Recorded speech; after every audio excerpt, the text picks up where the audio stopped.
Larry.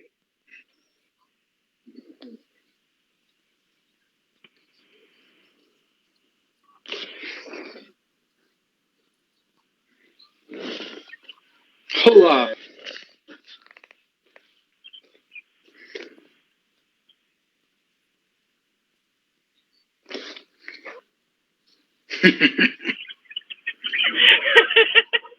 Okay. I am, so for the people that don't know, I am Andrew Barron. I fight on Ordo Draconis, which is based out of Southern California. We are a multi-international team when it comes to fighting. We've literally fought at Dynamo, every button since 2017, 16. I'm not good with years when it goes back that far. But still, like, established team, super cool. I am a pretty chill person, I would like to say. I am basically here for Boo Hurt. If I'm not at work, if I'm not like resting, I am basically training or doing something for Boo Hurt related. I'm constantly online. I'm literally glued to my phone. So if you ever need to contact me, you can pretty much hit me up anytime on my phone. I don't know what else to say, so I'm done.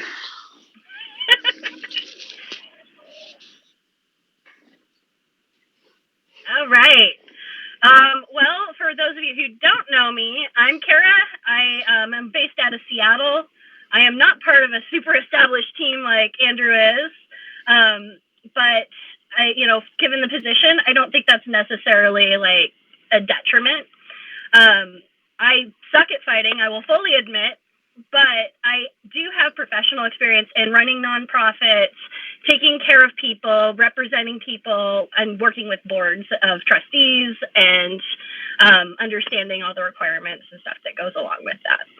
So I'm coming from more the other end of the expertise, but I have been around the Boo Hurt community, supporting it, helping play as support medic,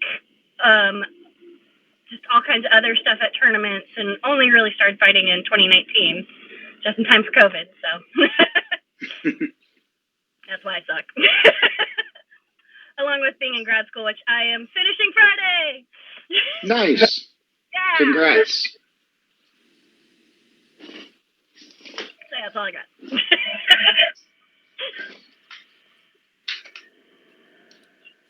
All right. So one of the first questions that kind of hits my radar on this is, there will be times where, as a rep, you find yourself surrounded by drama and problems that you didn't ever expect to have to deal with. You talking about life in general? Stuff that makes life look like fantasy.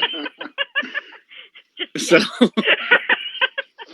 have you ever been in that situation, and how are you able to separate yourself from the he said, she said argumentative side and kind of cut through and help problem solve? Andrew, we'll start with you. So I have been involved with that a lot because, as I said, I'm very active on Facebook. And pretty much, if you know me, you've seen all my shit on Facebook.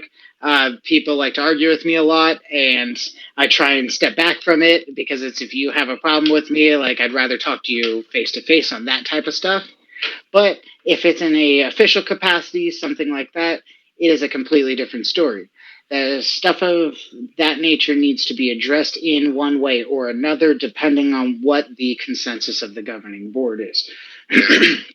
Excuse me, I apologize. So basically, if there is any drama, it needs to be taken seriously for what it is. Everything should be given credence, be given allowance. But if you're upset with Joe Schmo because he's wearing a red shirt, I'm sorry, go fuck yourself. It's just a red shirt. You know what I mean? But if someone is legitimately like being detrimental to the community, the sport, or somebody in general, that does need to be addressed. I think everybody that's a decent human being agrees with that. And anybody that is a serious-minded human being and that actually has any want to progress the sport and doesn't want to deal with drama, anything like that, knows how to go, okay, this is an essential thing to deal with. This is something that we can put aside and is a social issue, not an actual issue that necessarily has to deal with our sport, the community, and the way that HMB USA moves forward. Okay. Good answer. Kara, you've already had a paraphrased version since I cannot remember the same question twice anyway. So this is your second shot at it. So go ahead, Kara. I can wing it if you want. Yeah, pretend I just asked you the same thing. I do better winging stuff anyways, usually. So honestly, I feel like as the rep, the biggest responsibility is maintaining neutrality as best possible so people can feel like they're being heard and represented. And I can totally trust Andrew to be doing that too, but I think that's first and foremost because you have to separate your own personal, passions and emotions aside from the position when you are a rep. You have to basically find the consensus. If there's drama, if there's some crazy thing going on, you have to try and get as much information from all who are involved. And then basically, take the data you have, take your emotions out of it and go, okay, what's the right thing? First off, what are the rules? What are the regulations? Make sure those are followed. After that, then you can go to the governing board and be like, look, we have a problem here. We need to address this. Or help mediate if it is just something on a more regional, local level, along with ideally team captains and whatnot involved in that process as well. All right. Larry, you still with us?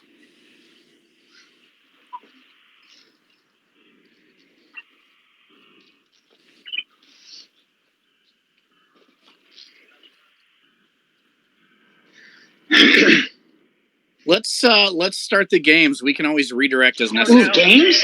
Games?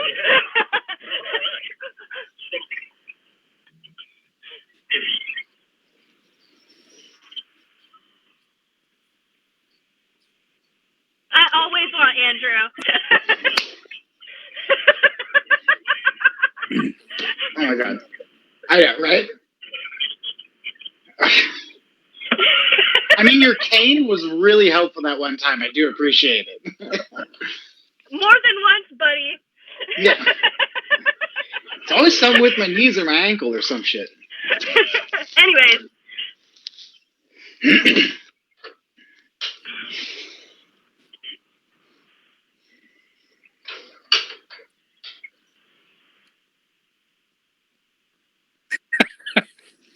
Just wing it.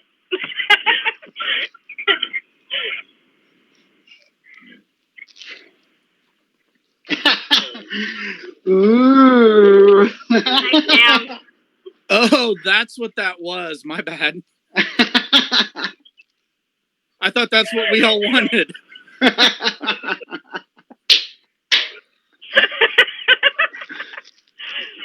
Don't we all want to rep with good knees?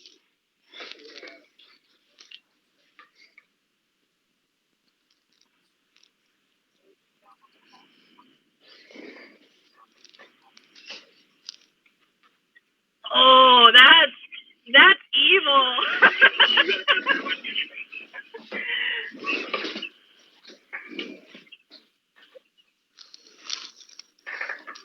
Ooh. Yeah.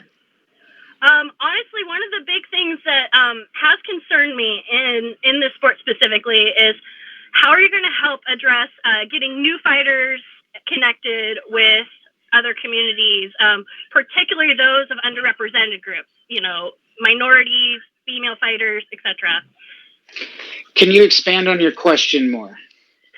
like how are you going to help make sure that you've got people getting connected with clubs, with other practices, and helping to recruit people like within the region of particularly minorities, females, etc.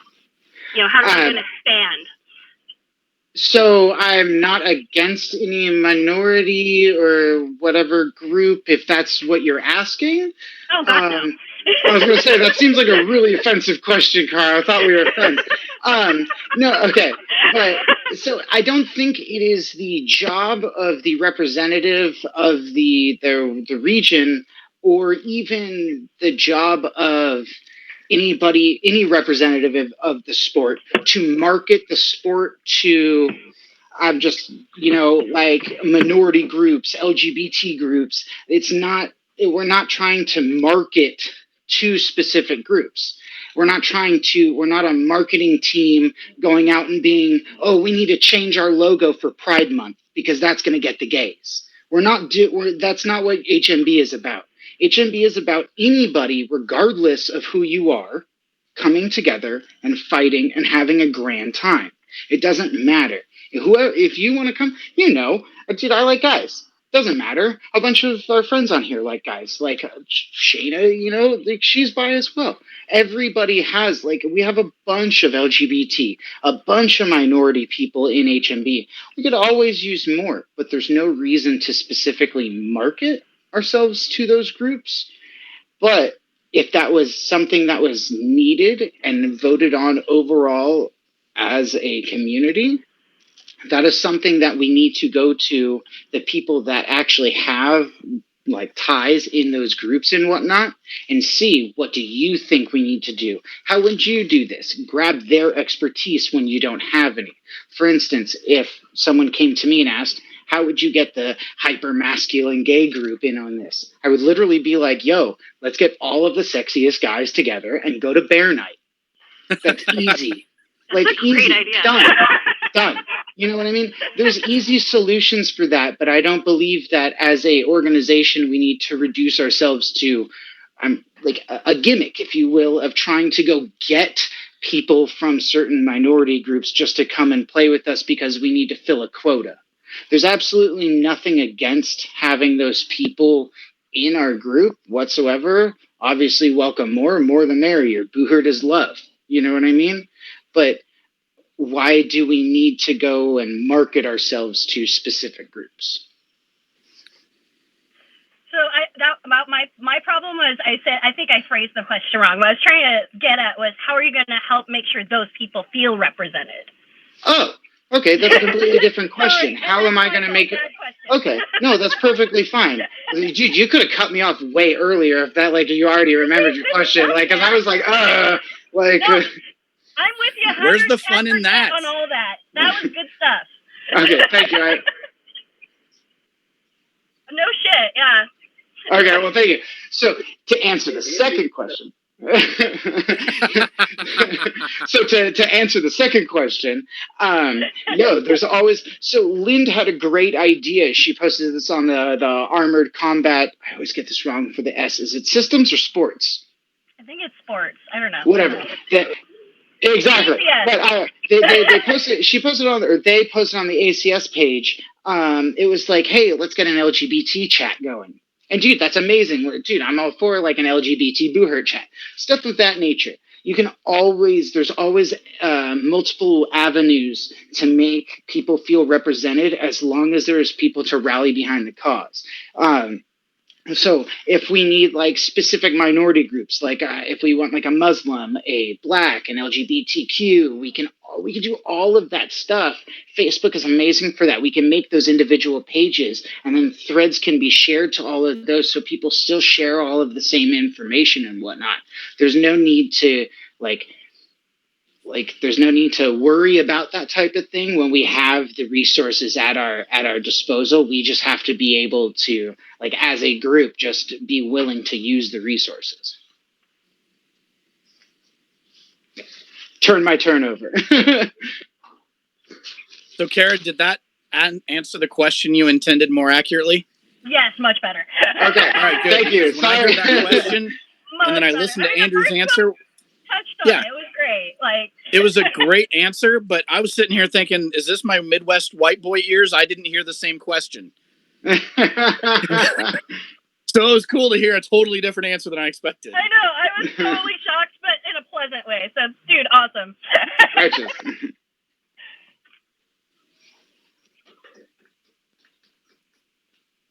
Of course.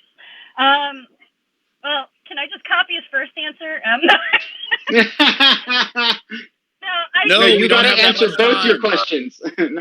No, I do think that a certain amount of reaching out to communities, making sure they feel represented, is absolutely essential to the position. With that, talking to the females, talking to minorities, being addressing concerns. If there's an issue of miscommunication, or like, for example, someone starts doing hate speech and it attacks other people, not being afraid to jump in on hate speech, excise that person. That's just being a common, decent human. Immediately. And I know I figured you probably would have said that too, but just jumping on stopping the drama immediately, and then making sure any people are feeling represented, particularly those minorities and stuff, because as a new female fighter, I found it very hard to find kits, find that stuff, and my local community at the time wasn't the most supportive.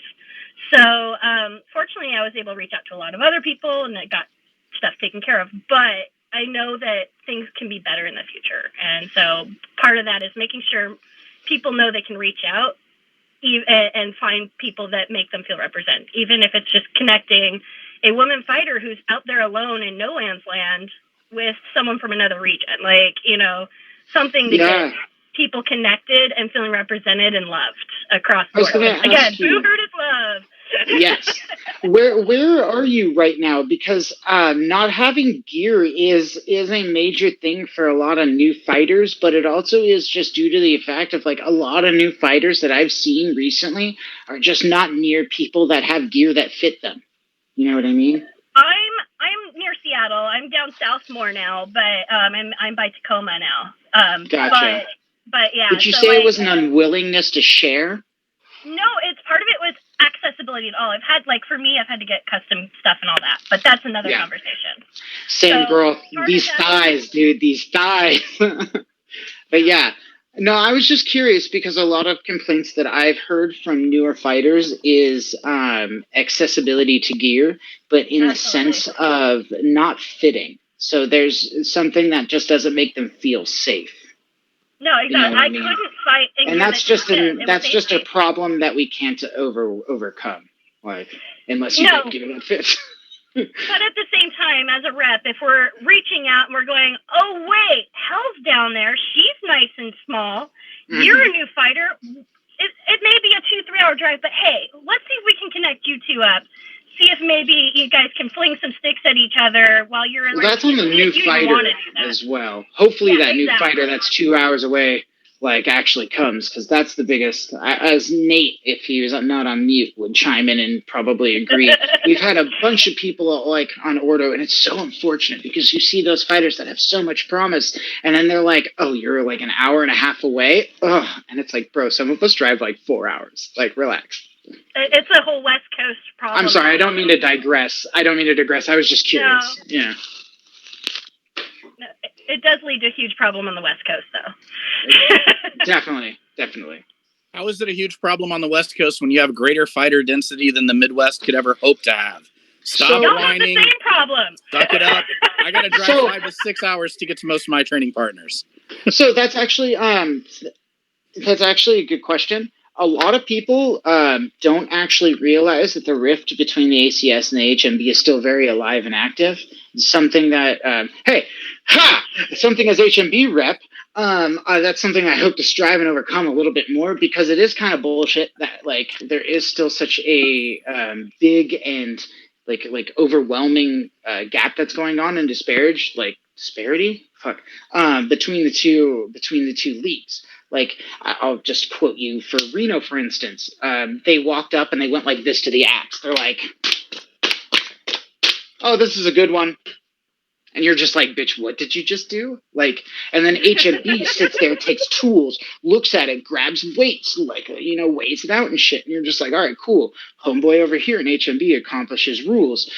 ACS, they're just kind of a little bit. And I kind of want to try and bridge that gap by getting the ACS people into the HMB field of trying to go with a more, I want to say, cohesive rule set, getting them more into our game of being more, hey, I want to compete on a higher level. I want to have this authentic gear that'll allow me to potentially go to Boohurt Prime, that will potentially allow me to go to Dynamo and all these things. Because a lot of the guys in the ACS are under this illusion that they're not that they're going to be able to go there. And I would like to try and be like, hey guys, you got to kind of have to bring them into the fold with it and try and bridge that gap between the two and just be like, guys, come play with us more. You know what I mean? And try and get more of our guys to go play with them, because that's one of the great things is like getting the two leagues together to play. Like the, fuck the, what was it, the ACW, right? Whatever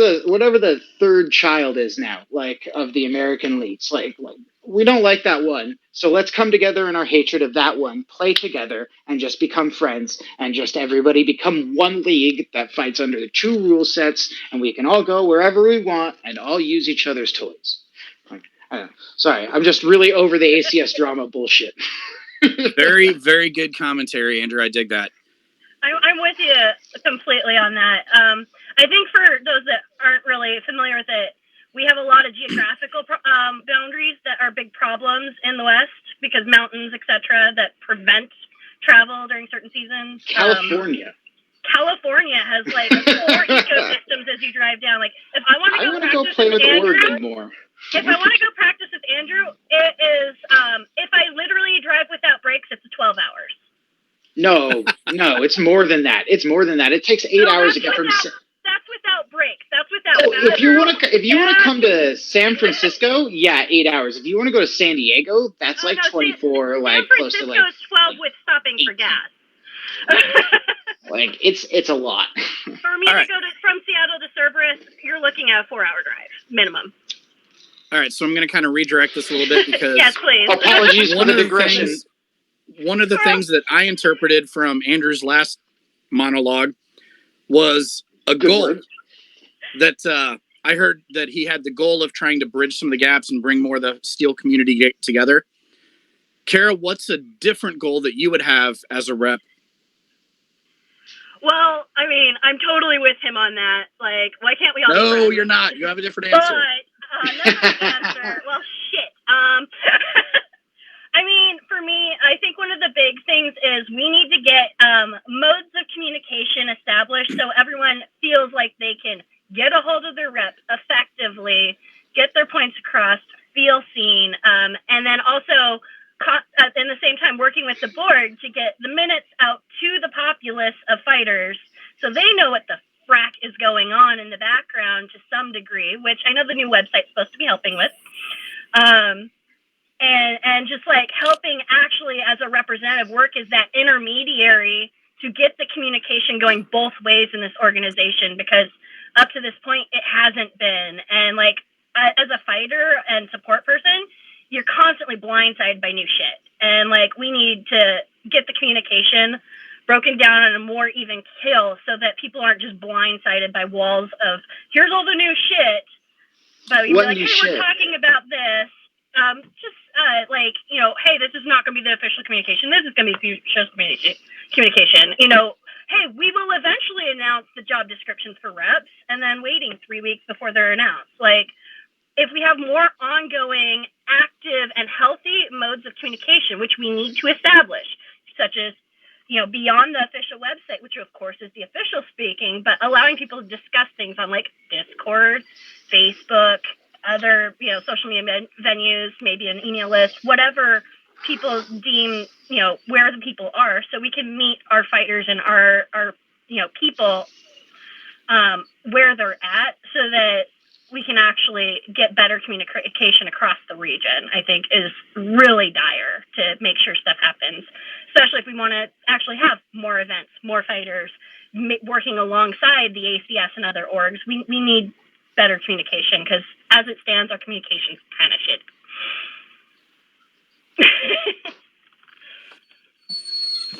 Okay, thanks for just shitting on everything I've spent the last year of my life doing. Hey, it started. Just started it. That doesn't mean it can't get better. There's always room for improvement, right? Yes. Okay, I think Andrew, I'm going to go ahead and call it. It's your spot to be the rep. Kara, thanks for playing. All right, so Andrew. Yes, sir. You get to ask Kara a question about why you think she would be a good rep for you. Or for the region. All right. Miss Kara, why do you think you should become the West Coast rep? What makes you qualified to What exactly? Sorry, quick interjection. What is the exact region of the West Coast, or is it just like the 3 states on the coast here? Like, because if like I'm just wondering, like to you, Andy, like what makes you, Miss Carr, the perfect person to be the rep for all of the West Coast and everything? What makes you supremely qualified to be the person that answers everybody? Can you mute really quick because I can hear myself? That was very distracting. Thank you. Sorry. What makes you qualified to make all of the communications for everybody? Why should people feel trusted in you being the person to be the go-between to accurately represent what they're feeling is the most important for their team in their specific section of the region, and how that's going to relate to everything else? I know that was kind of a long question, so I can kind of condense it if you would like me to. Yeah, if you want to just like run that down to a sentence, that would help. TLDR, why are you the best to represent us to the rest of the country? Okay. So first off, I mean, I've been around the community since 2016, traveling internationally and nationally all over. I am aware that the West region is definitely more than the West Coast. I mean, you're going into the desert, you're going to lowlands, you're going on to some of the plateaus out here. Geologist dork. I see the world through rocks. But it's how I see it. Sorry. But like recognizing that we are dealing with a lot of different people in a lot of different environments is super important. But my real expertise is coming from my professional experience as a nonprofit operator. I have literally gone to school for running nonprofits, managing nonprofits, and making sure people feel like they're being heard through the museum stuff that I do. DEAI, like running nonprofits, establishing policy, establishing systems in place for organizational communication is actually part of one of my things that I do. And have done for a few nonprofits already, including establishing social media, conversational, places such as groups and whatnot. I think one of the strengths I have is that I do have family and connections throughout the region, aside from just Boohurt, that allows me to be able to travel to, Arizona, Nevada, etc. And be able to, actually stay a couple of weeks and hang out with people and meet with people and talk with them periodically as well. So I'm not just someone holed up at home, even though I'm not out at all the tourneys, though my attendance is hopefully going to be massively improving now that I'm out of grad school. Minor detail. But yeah, the why for me is I have professional and personal experience running nonprofits and representing people across regions, not just like this local club here or this local club there. Nice. Don't let me get in the way. Go ahead. Keep interviewing each other. Oh, so your turn. Okay, my turn. So I feel I would be the best candidate due to the fact of that I know pretty much everybody from across this region or across the country. I've been to countless events with countless people, and I can pretty much relate to all of them on some level. And it's one of those ones where I am always available to talk to anybody about anything that they have an essential concern about. And if it is something that is one of those ones where they're like, I had a problem with this person at this event, they checked me, they fouled me or something like that, then we need to address that at the time of it. We can talk about it. We can go over all the, the rules of it. But unless it's something that is like, super pertinent, it's like we gotta talk about it hardcore. If someone's doing like hate crimes, stuff like that, always take stuff like that valid and with credence and all that stuff. But when it comes to representing like the West Coast, the best coast, or the West region. It's one of those things that I would take pride in, and one of those ones where this is my job. People are going to know me as that. When I go to different events and I go to different things on message boards, whatnot, it's a sense of responsibility, and it is an air of leadership in a sense that like, you have to abide by, and you have to hold yourself different and with a different respect and a different modicum. And if you don't do that, people will be like, okay, wait, that's the guy that's representing. Wait, what?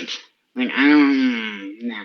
So it's one of those things where, like, yeah, I come off as this very, like, goofy guy, but I do have a very devoted sense of commitment and whatnot to whatever I am prescribed to doing. And this is one of those things that I would have that sense for.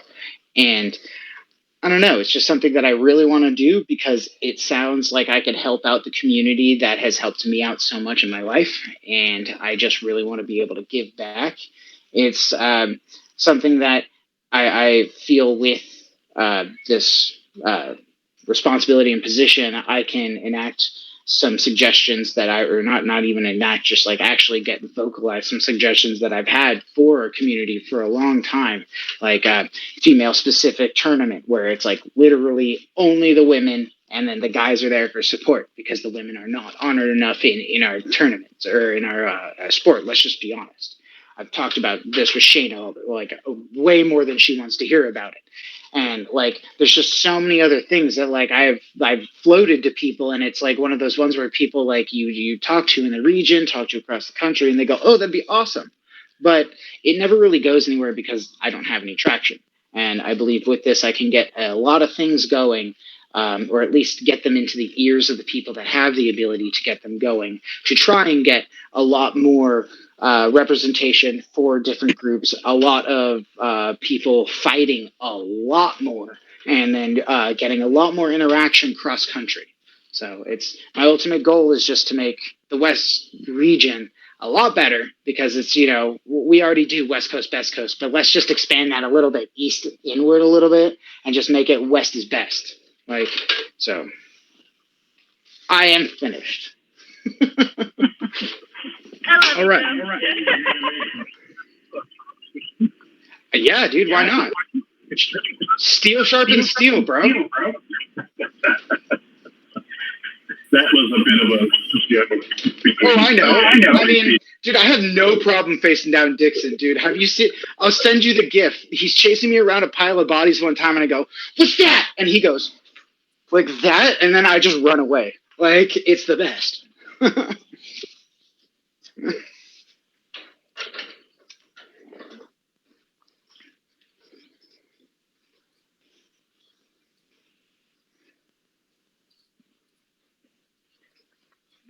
Yep.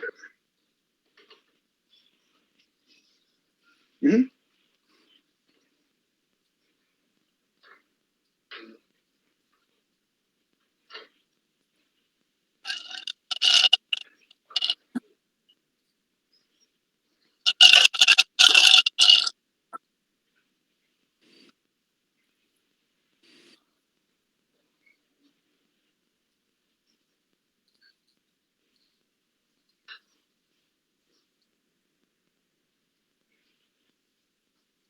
I was about to say, Larry, regardless of how either of us answer this question, it's going to get some flack, right? Thank you.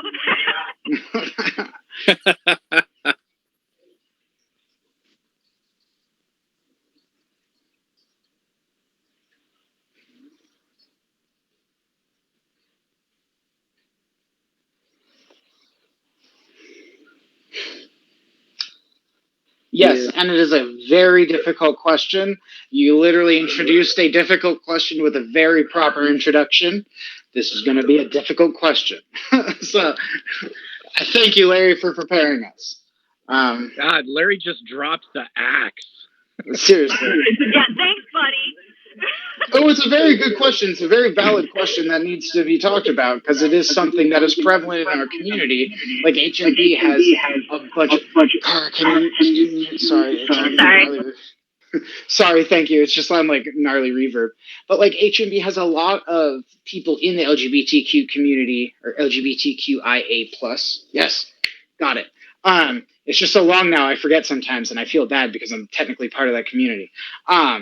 But so like we have so many people that are part of it that there's no reason that we shouldn't be inclusive, that we all shouldn't be thinking forward. All right. Regardless, you have to respect everybody. You have to be kind. You don't have to like literally be like, okay, cool, like you can go do what you want. Like you don't have to acknowledge everything that you think is that you don't believe in, because no one is asking you to do that. It is the United States. We're a free country. No one is making you like. No one's prosecuting you for free thought, to use some 1984 shit. No one's doing that. So just be a decent human being and just respect other people. Now, in regards to the Olympics things, if we are going to be following the Olympic model, there is no reason to dispute that at all. If we are going to be an Olympic sport, we have to follow the Olympic model. Rules is rules. That's why we have them. Do I personally agree? That is a 100% different conversation that we can have, not right now. But rules is rules. I don't like fighting the ACS rule set, but I fucking do it. Like, I know it's a very unfair comparison, so do not prosecute me for that. But it's just saying, like, if we are going to follow the model rule set of the Olympics, then sweet. Awesome. Let's try and get the sport into the goddamn fucking Olympics. Like, let's do it. Who doesn't want to be on the Olympic stage winning a gold medal for sword and buckler, or a fives team standing up there winning a gold medal in the goddamn Olympics? That'd be freaking baller. But you have to acknowledge that the Olympics follows a rule set, and it may not be what you like, and that is just what it is.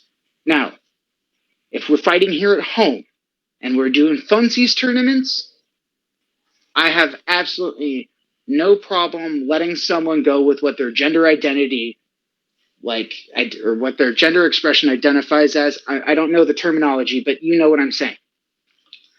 Fight with who you want to fight with if that's who you acknowledge, who you identify with.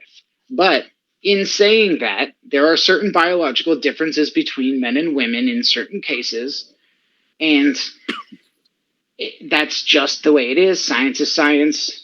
We've dealt with science deniers for the past 2 years for certain things, and people that have quoted science as like the tell-all be-all for whatever the last 2 years, a year and a half, whatever it is, has meant.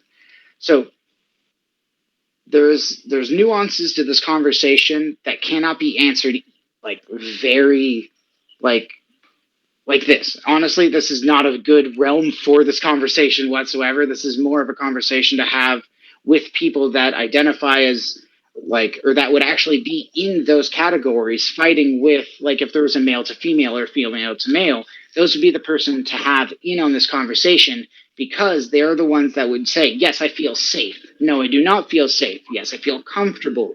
This, that, and the other. I'm not going to send a 105-pound person in to fight with fucking Dixon in a fives match.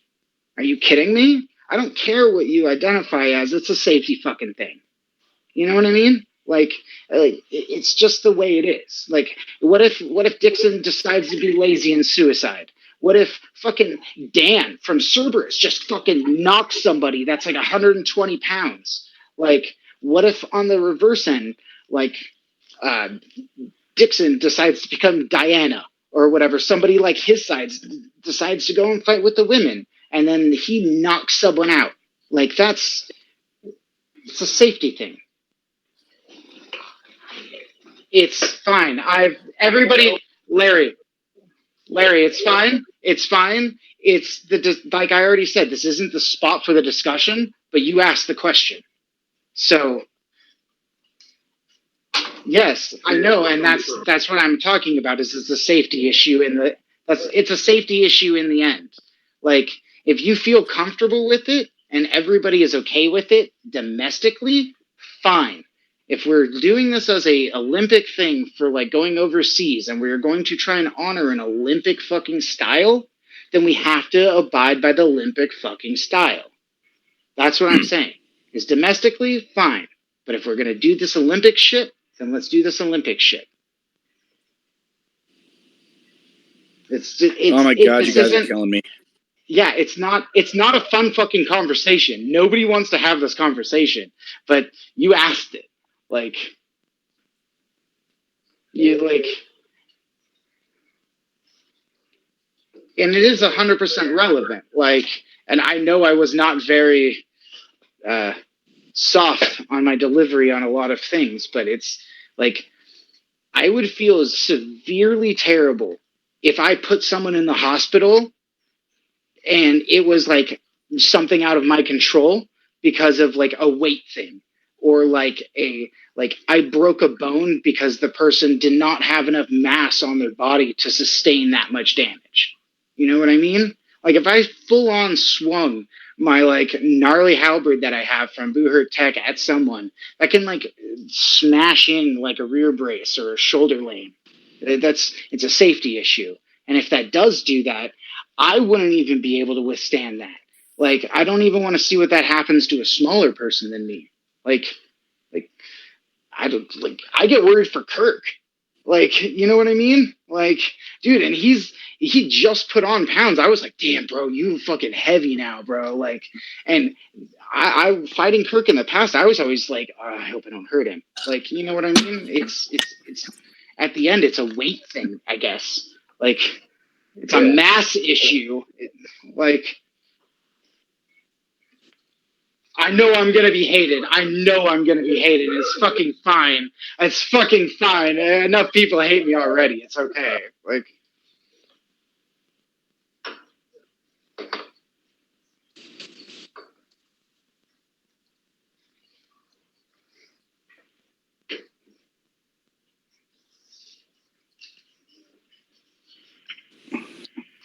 Dude, yeah. Dude, you're evil.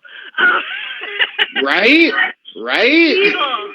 No, I do find, I've had to personally navigate this being non-binary. The policy is difficult as someone that doesn't identify very clearly in one gender or the other.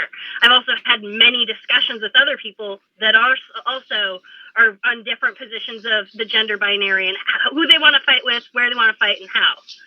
The big thing that I think that we must understand as an org is rules is rules, and we have to follow the rules until we change them. If enough people voice, yes, hey, we need to change this, and that's what I didn't say. Good job. Then that's what my responsibility as a rep is. Like, look, everyone in my region says this is bullshit. Then, of course, it's my responsibility to voice that. Otherwise, sitting down and discussing, like, look, yeah, for funsies, a lot of the tournaments, talk with everyone there. If everyone's okay with it, fine. But if it's something that's going to be ranked for, like, HMB IA, we have to follow those rules, plain and simple. Like, we are bound like, Boo Hurt League has to prescribe by a certain set of rules. You know what I mean? Exactly. I don't want to lose out on my Boo Hurt League points because of some political bullshit. Exactly. I know that may seem callous, but... Well, and the nature of that really is, because of that, as the rules are stated right now, that's what they are. And if I was having a discussion, like, sorry, for anything that's ranked, especially for international, so Duels League, Boo Hurt League, etc., unfortunately, we are beholden to the rules of who's running that.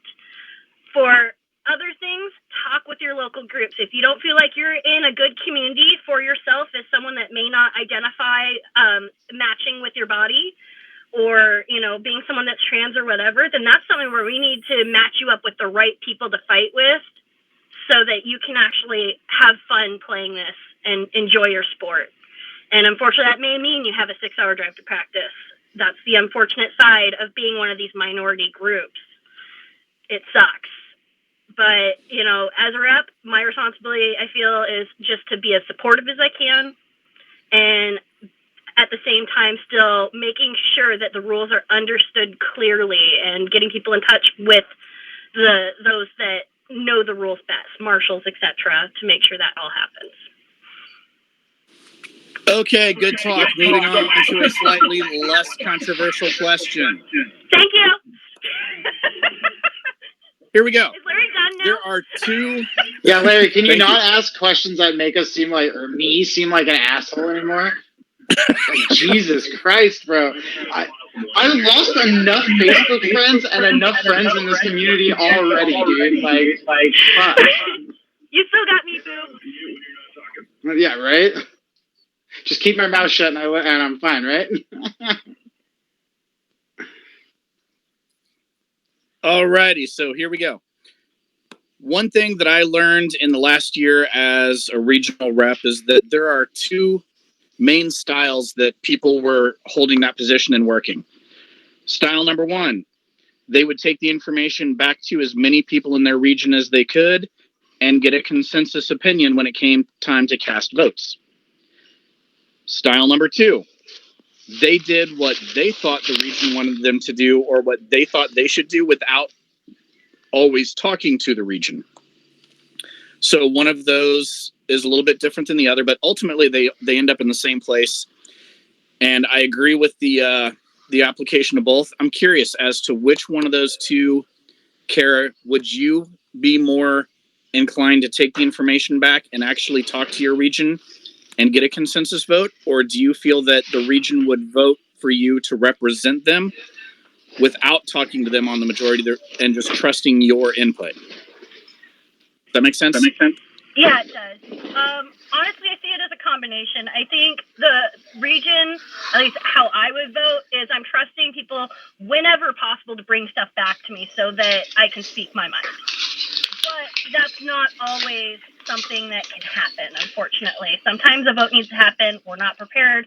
Oh, shit. Like, it's a new subject, emergency issue, whatever. That's where you're also voting for your rep to trust you. And so that's how I do it, is whenever possible, bring stuff back to the community. Go like, hey, these were the points of the interview. What do you guys think?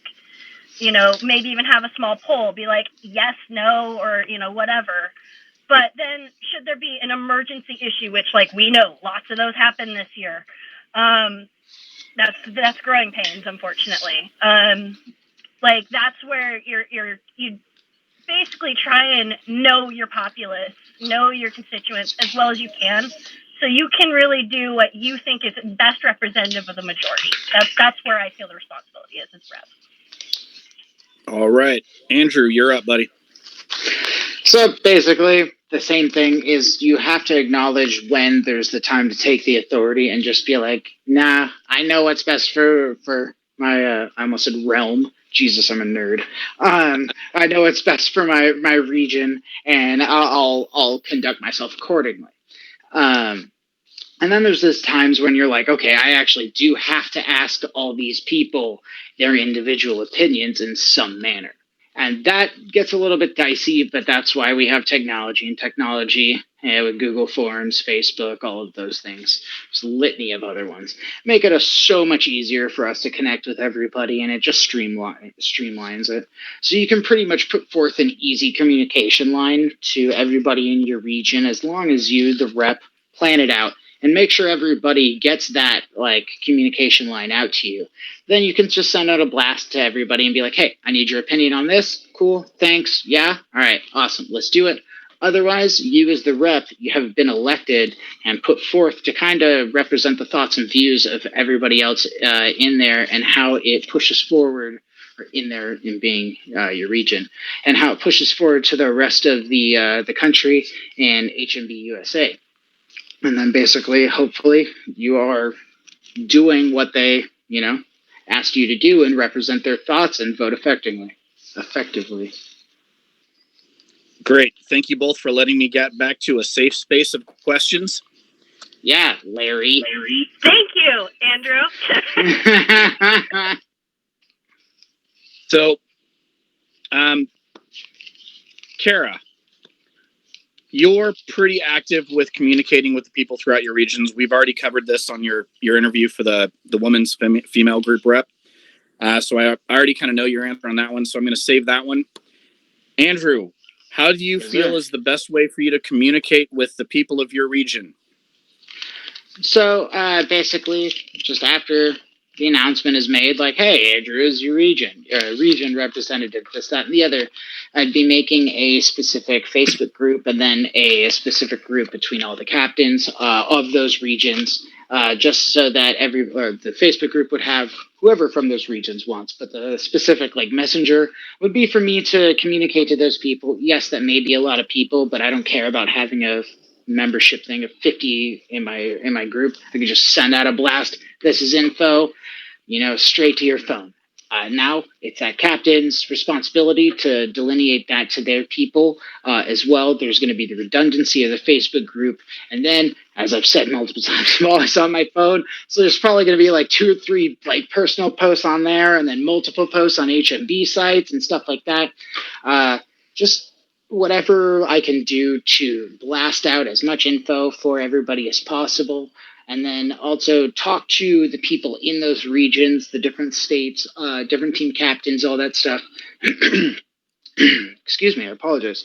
Talk to them and see what their preferred communication form is. So, yeah, you don't want a blast just going straight to your messenger because that's going to be annoying to have 50 people in it. Cool. I can send an email. I don't give a crap. You want a Discord server? Great. Let's set up a Discord server where all of us can just shoot the shit and chat 2 times a week. And after the meeting, I'll pop on Discord and I'll literally just read you the minutes straight to you. Stuff like that.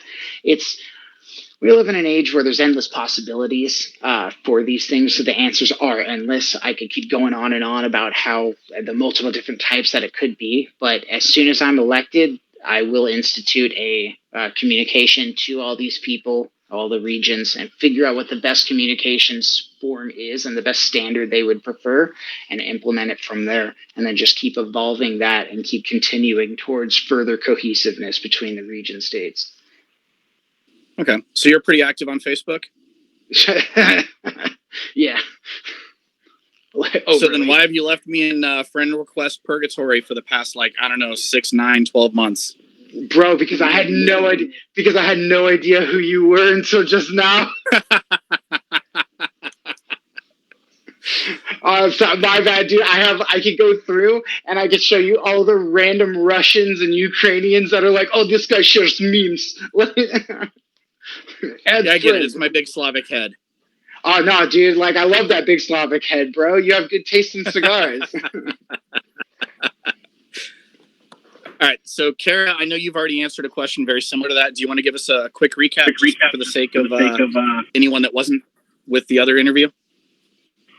Oh, absolutely. I'm sure we have lots of people that didn't see the interview because sound problems. But basically, in Andrew's defense, I only recently added you as well. I too am also extremely active on Facebook, always available through Messenger, text. I'm sure Andrew would be the same thing, email, etc. Very similarly, what we did with the women's groups, as we were discussing in the last interviews, establishing the Facebook group, the Discord, and getting modes of communication established. This is still in process for ladies. This is something that also needs to happen regionally as well. So I think Andrew and I are both in the exact same vein on that front, to be perfectly honest. Of we need to get communication open and also just being available to have people contact us when something comes up. And willing to contact. Yes. All right. So there have been a couple of times in the last year that I went back to my region. I got a general consensus of as many people as I could. And I was looking at it and I hated it because it fundamentally disagreed with my personal opinion on the topic. There will probably be a time where the reps of all regions will face that. So, Kara, if you find yourself in that position, what do you think you're more likely to do? As long as it's not something directly counter to the law, etc., obviously, my job is to rep my people. If everyone else says, hey, we want the team jerseys to be blue and I want them to be red, my opinion doesn't matter. Everyone wants blue, then it's going to be blue. The responsibility of the rep, the name is right in there, to represent their group. And so in the circumstances where, I might fundamentally disagree with the larger consensus of, the Western region, my opinion's irrelevant at that point. Instead, the best I can do is frame and go, I don't personally agree with this. However, the consensus of my region said this. Therefore, this is how I must vote. That is exactly how I cast a few votes last year. I was like, this is not my vote. This is my region's vote. Here it is. So, yeah. Andrew, how about you? It's basically the same thing. You're just the mouthpiece. That's all it is. You're the mouthpiece for the opinion that was given to you to read. As the elected representative for the body, that is your position, is to speak for them. So if they tell you one thing, if you want one thing and they tell you another, and the another is the majority, whatever, man, that's what you got to go with. And again, it may be unpopular to you, whatever your personal beliefs are, whatever your personal opinions are, whatever it is. Honestly, like, sit down, take a seat, take a number, bro. Like, get in the complaint line. All right. Well, it's been peaceful for a little while. Larry, you got any more questions? No! I was like, all right, let me get out my chopping block really quick. Like, fuck.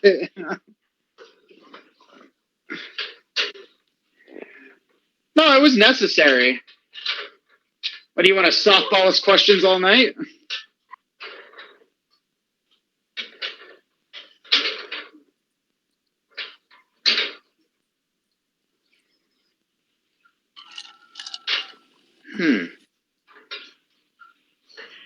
Oh, so many things. For me, not steel fighting. I'm still very, very active and passionate about teaching people about living history, cultures, and contextualizing stuff. So that's actually what brought me to steel fighting.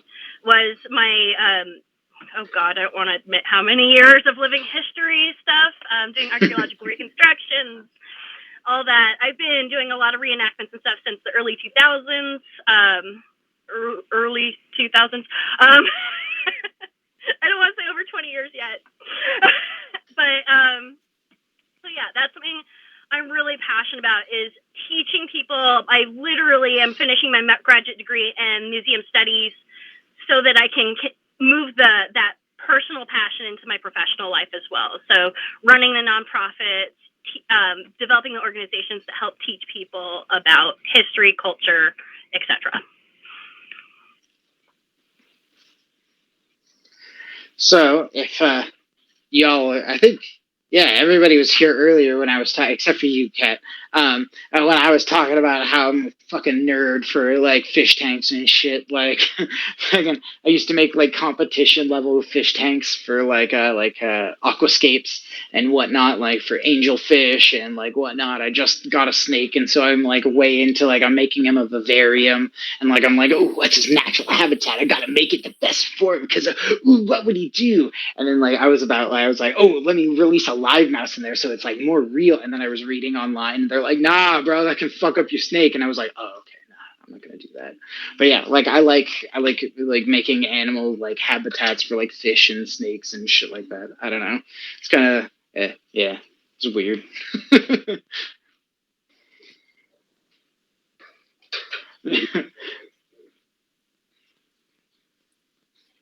Hell yeah. Damn it, when she is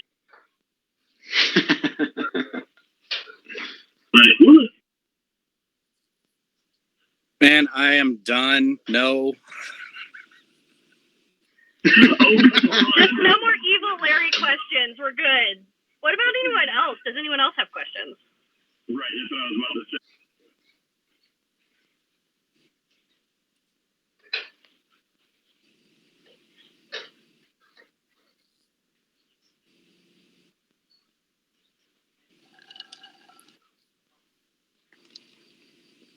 Don't everybody speak up at once. You know, I got a question for you guys. Oh, what's up, Nate? Yeah, I miss you. What's up? Yeah, creeping over here. If there was, what is currently one rule within the HMB rule set that you disagree with, and why, or what would you change? In what relation? What do you mean? Like in the rule set of fighting, or authenticity, or okay? just within the list itself? So that's kind of a twofer for me. I personally love authenticity. That's kind of like my biggest favorite thing about this sport is like I look like a fucking badass, and I could like if I got hit with a time machine and I went back in time to that region, they'd be like, "Oh shit, look at that rich ass motherfucker." You know what I mean? Like I like that about my gear, but it's not accessible for new people, or the most accessible for new people coming into this sport with how stringent authenticity is. There's, I'm going to be very reductionist right now about this, but there's like 5 kits that are approved. You know what I mean? Like that literally get like the stamp of approval just like with automatic. So other than that, you have to carry around a binder of shit that like you have to like prove that your gear is authentic and whatnot, and that just gets annoying, and then it puts people off, and then it gives authenticity and makes that fight happen. So I would change the stringency of authenticity just a little bit, because personally I like it, but in the list, I would change honestly the attacking the neck area of it. I know that's a controversial thing, but they're so overwhelmingly like strict about like a glancing shot. Oh, there's my camera. All right. So like if a shot hits here and glances down, that's counted as a neck shot. And like we've been given cards for that in tournaments, like and certain things of that nature. And I just think the stringency of certain rules needs to come down, because they'll want the highest amount of safety in a sport that is glorified for its brutality mixed with honor. Like, so it's just a little weird that they're like, oh, you accidentally hit this guy in the neck. Okay, well then get neck armor, the shit that prevents getting, like dead. Like, I don't know. The same thing when people are like, oh, eye bars. Well, then just get a helmet that fucking works. Like, sorry. All right, I'm done.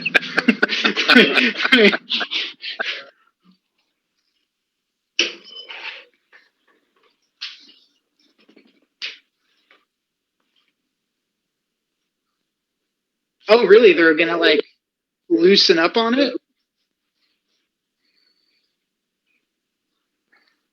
Oh. Yo, I just pulled 5 out of my ass. That was cool. Hell yeah. Oh, actually. Okay.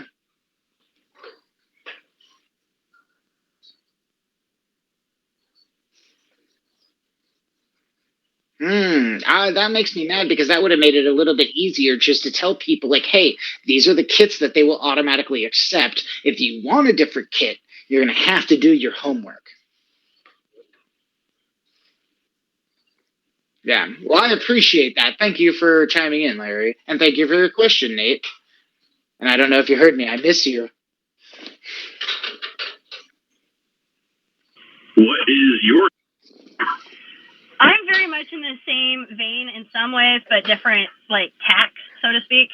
I do think there's a lot of inconsistency with the enforcement of rules and authenticity regs, which has been both at the local, national, and international levels, because it's a person-to-person difference of opinions sometimes.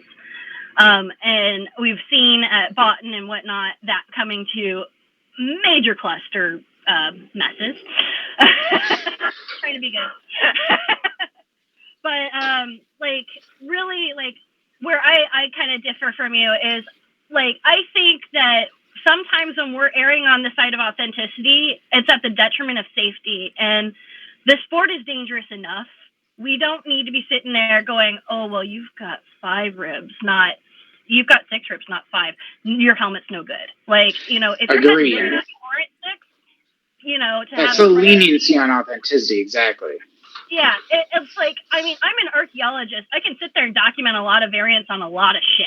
Like, but I have to sit there with the binder and stuff. And that's where it's like, and unfortunately, it's messy. It's something that we can't just fix. This is ongoing discussions, like Larry said, has been happening for years. It's going to likely happen. I do love the idea of having, here's your automatic starter kit thing. Anything else is a bonus. I love that. But at the same time, one dude may accept one form of documentation, while another dude will say, no, that is invalid. No, it does not matter. And then you're out, $1,000 for a helm. and it sucks. And so, like, I think that if there was more consistency, which I know they're working on, but unfortunately it's still messy, that would really help our sport. We need more consistency in the enforcement of rules, such as the neck shots. You know, some people rule glance as a hit, other people go, no, it's glance.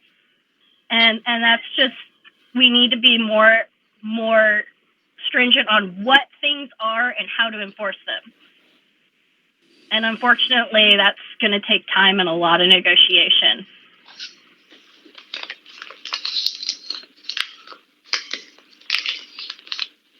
That's what I got.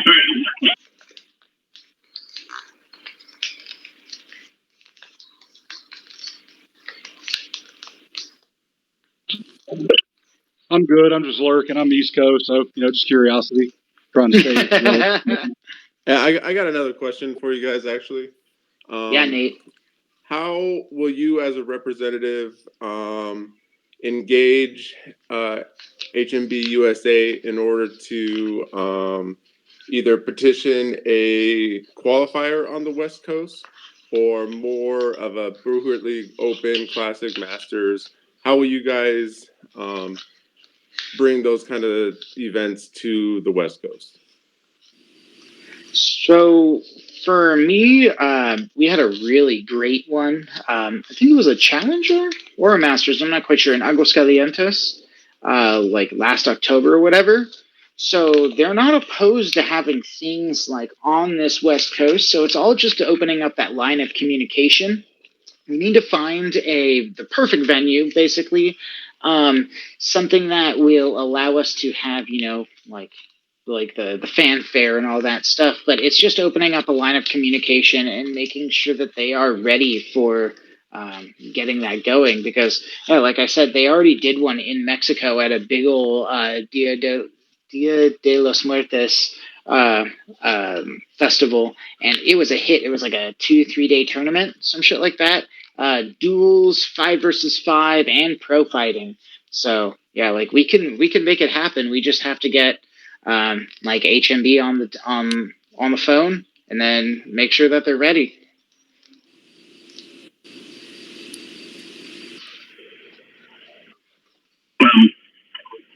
I feel like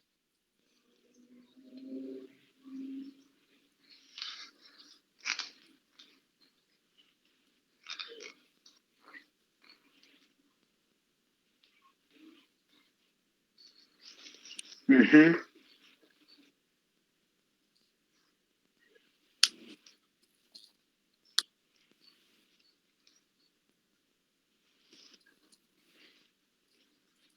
Yep. We have a few. We have a few that are in Bohart League, and then we can pull from Canada and Mexico, because Canada and Mexico have enough. So if they're willing to make the trip, is a condition. Because I think at Aguascalientes they had one club, basically like partisan or like Quinias essentially. There was one club with 4 or 5 teams. So.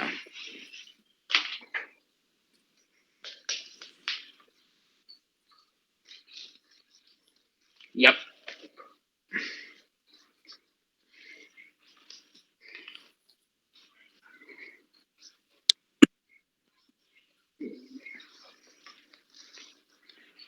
Yeah, my question was more towards like having a nationals qualification tournament or an open or a challenger. Nothing as high level. So are you like saying like a Clemson on the West Coast? Maybe? Yeah, basically.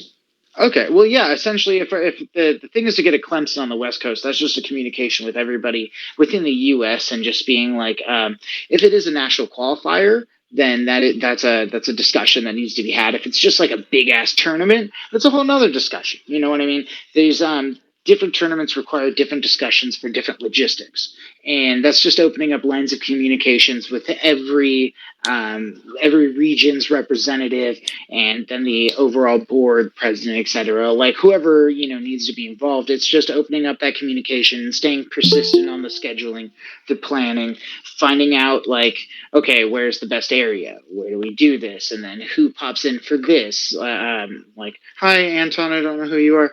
And then so you find out the best region for the tournament, who's the best representative to like go to certain places in that region to get sponsorships, reach out to all of these different things.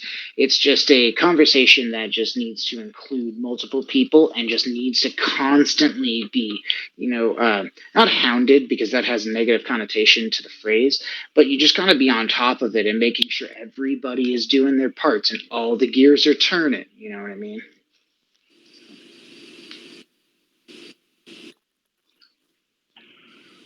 So, Nate, I imagine you probably were not like checking out the women's stuff when we were doing our interviews, but this was actually something that came up for women fighting interviews as well. And a big thing is, making more accessible events and building up to getting which I'm all for. Like Andrew said, one of the big things is venue, but another thing is making sure it's an accessible venue, making sure that it's close to airports so that people don't all have to rent trucks or whatever, making sure that, like we're lucky we got Vegas. Most people can get a cheap flight to Vegas. So we have something like that on our side, but also being open to looking outside of, just that, metro area as well to see where can we accommodate, maybe work with some Ren fairs or, some of these, Shakespeare festivals or whatever, see if some of them will help. Like, hey, you guys have your competition at our event. Great. They're footing most of the bill of that. So seeing if we can partner with other organizations. Yes, we have a big tournament at it, but that can also afford us being able to afford having a big event, having a crowd, maybe even drawing more fighters and stuff through seeing this, and something that's maybe not just, sitting in a horse arena, which is a great venue, not judging that, but, actually if we can reach out to the communities around us and integrate them into the process of creating these events, I think everyone can benefit, not just HMB, but the surrounding communities as well as, other organizations that may want to help partner with us and, help push us to the international stage on a much grander scale than we already are. So to piggyback on that, the one thing that I've seen as a problem from going with like Ren fairs and stuff is too niche. It's just literally pigeonholing us into a certain thing. And like for instance, before COVID, I was in talks with the San Diego Fairgrounds, and there's basically a tiny little horse arena, perfect size for a 5v5 arena. It has enough for like a scale, for people to go around it. But they wanted to contract us during the time of the San Diego Fair, which is a 2-week long thing. So they were willing to have us there for like 2 weekends, like almost like 3-4 days straight. Like they were talking, they wanted us there for a week straight, fighting every day at one point in the conversation. And I think things like that are going to be more beneficial to us as a sport and an organization, getting out into like the general public. So I know FitCon, people were doing stuff at that. We did one time, Ordo Draconis did an exhibition fight at a Muay Thai event in LA one time. Alex and I, Alexander from Ordo, did a thing at the PlayStation event in LA, like the PlayStation convention or whatever it was. So like things like that, I think are going to be our bread and butter. That's what's going to break us out of this nerd niche of like, oh, Ren fairs. I say that like not like actually I love that shit, but it's like what people think of, the general public think of when they think of that stuff. And we need to get it more. We need to get people more thinking about this sport as more of a football, a lacrosse, something of that nature, like a full contact sport to be watched on TV during the week. Like, oh shit, look at number 6, he's making his cut. Oh yeah, I got it. Like we want people watching our sport like that, not going to the Ren Fair to watch. Oh yes, doth thy my lord go about. Like that's fun for what it is, but as a sport, I believe we're trying to grow into something bigger, you know. Yeah, no, I'm with you there. I was just saying like that as an example. Yes, like your example of the fair. Absolutely. We've done that with a number of events up in the Seattle region as well. I see us working with outside organizations is really what my big point was, is working with communities, not just hiding ourselves, just HMB renting an arena and hiding within our own circle, but really reaching out to communities going, hey, look, we have this event. Come join the crowd. You know, like really doing the marketing and doing the community networking so that you can get these other organizations, you know, CrossFit clubs, etc. Have people come out and see these things. But exactly. Also, when you do that and working with these organizations, they can also help to sponsor those events. Yeah, one of my biggest events was with a brewery down in San Diego with Longship Brewery, which fortunately fucking COVID killed them because of regulations of breweries, wineries, and bars all had different regulations. It was kind of weird, but I digress. They were probably one of our biggest events. We did their 3rd anniversary, like basically a singles pro fight tournament there, and the guests would come in and they'd take bets on who they thought would win, and then they would call out like a color. We were all wearing colored bands, and whoever won got a free taster. You know what I mean? Like things of that nature were like literally getting us so much, like not fame, I guess is not the notoriety. There we go. It's getting us notoriety and word of mouth, and people were learning about our sport, you know. So I think we need to pursue more avenues of that. Like exactly as Kat was saying, go to those outside places that are going to try and sponsor us to try and get us there for doing things. Like it's that stuff that's going to win it for us.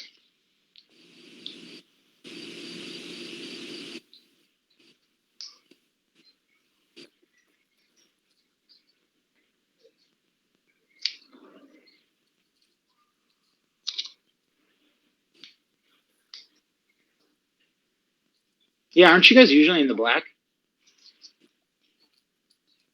That's awesome.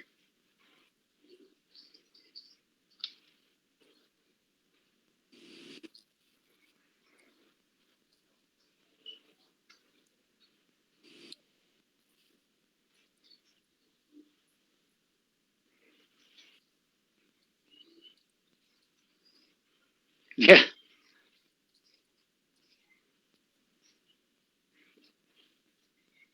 which is awesome.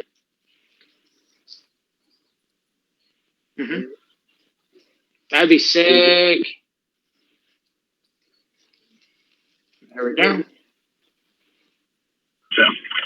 just want to clarify something. Isn't, aside from COVID, the standard qualifier thing, we actually are supposed to be going to multiple qualifying events between buttons?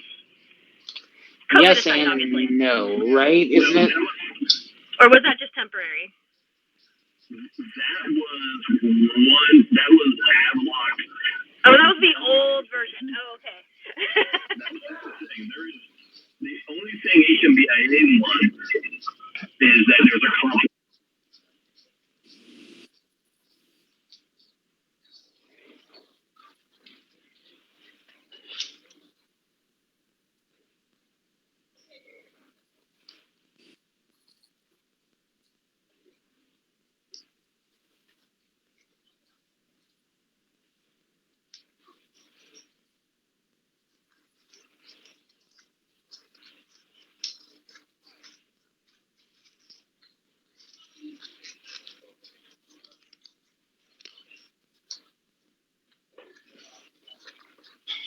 That'd be rad.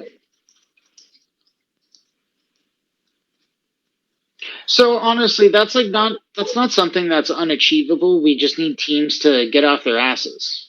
Like it's a motivation thing. Like, you know, you can lead the cow to water, but you can't make it drink. Like you could post Boo Her League sign up things as many times as you want, but if no one does anything with it, no one fucking does anything with it.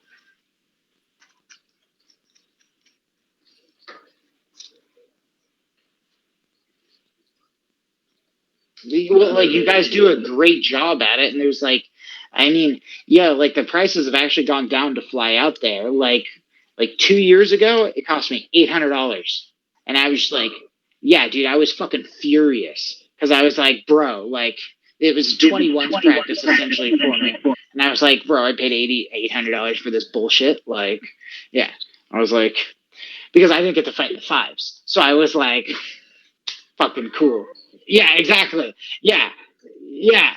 So it was when I went out, I basically paid to go to that little 21's practice we did. Like, yeah, bro. Yeah, you know what I'm talking about. Like, yeah. So the price has actually gone down significantly. It only cost about like $550 this last time. So, yeah. That still sucks. Yeah, We should honestly try and find, like, just as HMB USA, try and find something in center of the USA that we can all go to. that actually leads to what we were talking about for the women's is like, let's see if we can find something central.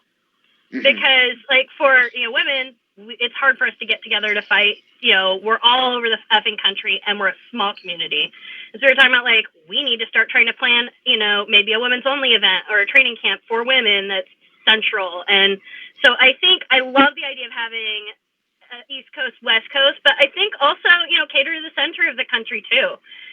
I think if we try and have each region has its own big event, not just East Coast and West Coast, I think that benefits the country on a bigger scale because it gives us that season. It gives us opportunities. Like I may be able to go to an event, on the West Coast, in the Midwest and the Southwest if I'm lucky, but there's also work scheduled. There's, people have to make sure they're in house and home before they worry about going to a tournament. Let's be honest. Yeah. And unfortunately, a lot of these events are on holidays. Not everyone can get those off, and so just being realistic, if we have more events, people can make more of them. Yeah. If we only have 2 events, unfortunately, sometimes you just can't go. And on top of traveling, like for me to fly from Seattle to just for February, this last February, while flights were cheap, I was still spending, I think it was like $700 for my ticket. Like, it's stupid expensive. And like, that's prohibitive. And like, during the non-COVID times, it's even more expensive to get out to the East Coast. So I would love to see us getting more regional events. I think that's essential for us to grow as a sport.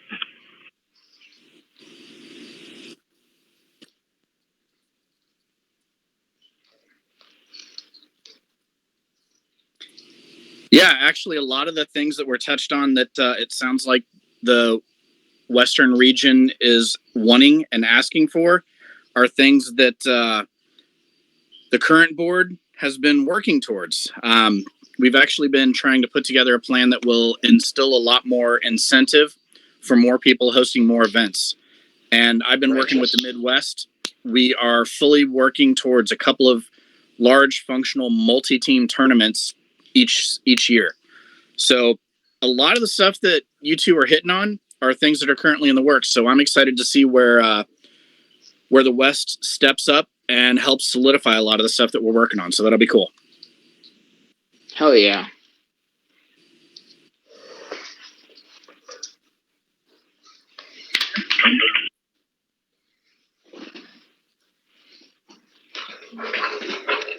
All right, you stopped the recording?